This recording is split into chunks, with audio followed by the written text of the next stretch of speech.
નમસ્કાર, હું Rinku Prajapati public India ન્યૂઝમાં આપનું સ્વાગત કરું છું। શરૂઆત કરીએ આજના સમાચારની। આણંદના વિદ્યાનગર ઇસ્કોન મંદિરમાંથી અષાઢી બીજે રથયાત્રા નીકળશે।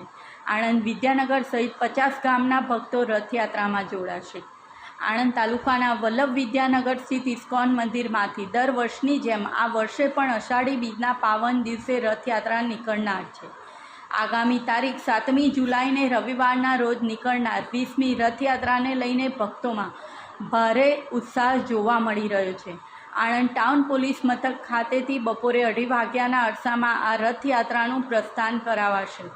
ભગવાન જગન્નાથજીનો આ રથ એ Gurudwara circle, Amul dairy, circuit house road, Sardarganj પાછળનો road, lake view, Lotiya Bhagol town hall, AV road, Mota Bazar થઈ વલ્લભ વિદ્યાનગર સ્થિત શાસ્ત્રી મેદાને પહોંચશે અને જ્યાં રથયાત્રાનું સમાપન કરાશે। આ રથયાત્રામાં 25થી 30 વિદેશી ભક્તો ઉપરાંત આણંદ વિદ્યાનગર શહેર અને આસપાસના ગામોમાંથી મોટી સંખ્યામાં ભક્તો જોડાશે।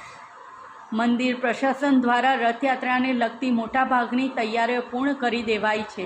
હાલ તૈયારીઓને આખરી ઓપ આપવામાં આવી રહ્યો છે। મંદિર પ્રશાસન દ્વારા રથયાત્રા દરમિયાન ભક્તોને વહેંચવા માટે પ્રસાદના 75,000 પેકેટ તૈયાર કરવામાં આવી રહ્યા છે।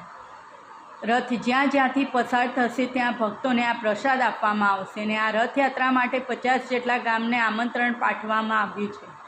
તદુપરાંત રથયાત્રાના સમાપન બાદ દરેક ભક્તો માટે ભોજન પ્રસાદીની પણ વ્યવસ્થા કરવામાં આવી છે।